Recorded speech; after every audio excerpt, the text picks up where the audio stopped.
প্রধানমন্ত্রী তারেক রহমানের নেতৃত্বে শুরু হলো নতুন সরকারের যাত্রা। এই সরকারের সামনে আছে বহুমুখী চ্যালেঞ্জ। সবচেয়ে বড় চ্যালেঞ্জ দুর্বল অর্থনীতিকে একটি শক্ত ভিত্তির উপর দাঁড় করানো।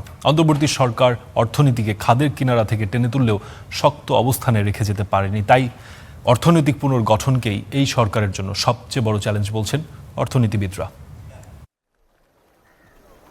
জুলাই আগস্ট গণ অভ্যুত্থানের পর একক সংখ্যাগরিষ্ঠতা নিয়ে সরকার গঠন করেছে বিএনপি।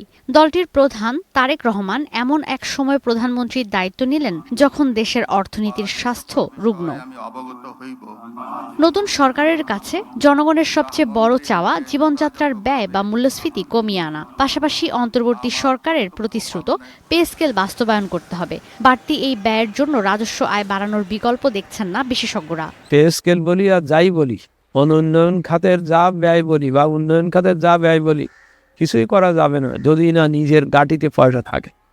গাঁটিতে পয়সা থাকতে হবে, কারণ এত বেশি লোন নেওয়া হয়ে গেছে যে ওই লোন শোধ করতে যেই বাজেটের একটা সিংহভাগ পয়সা চলে যাবে ন্যায্য রেভিনিউ আর্নিংয়ের পদক্ষেপে যাওয়া। এর জন্য যা যা করা দরকার, যা যা সংস্কার, যা যা প্রতিবন্ধকতা আছে, যা যা অব্যবস্থাপনা আছে, সেগুলোকে দূর করার। এদিকে সদ্য দায়িত্ব নেওয়া সরকারের কাঁধে আছে দেশি বিদেশি ২১ লাখ কোটি টাকার বেশি ঋণের বোঝা। অন্যদিকে ইশতেহারে বিভিন্ন প্রতিশ্রুতি বাস্তবায়নের চাপ তো থাকবেই।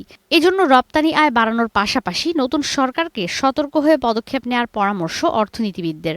যারা বড় বড় ব্যবসায়ীরা আছেন, বিভিন্ন কনগ্লোমারেট যারা আছেন, তারা তো প্রচুর কর ফাঁকি দেন। তাদের যে ইচ্ছেগুলো, আকাঙ্ক্ষাগুলো, দাবিগুলো, সেগুলো পূরণে প্রায়োরিটি দিবেন, নাকি আমাদের যে অর্থনীতির ভঙ্গুরতা আছে সেটাকে ঠিক করা এবং নতুন করে সাজানোর জন্য একটু সময় নিয়ে দায়িত্বশীলতার পরিচয় দেবেন।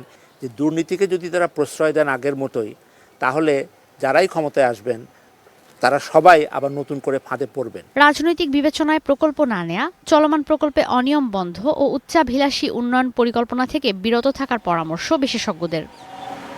ঈশিতা ব্রহ্ম, স্টার নিউজ, ঢাকা।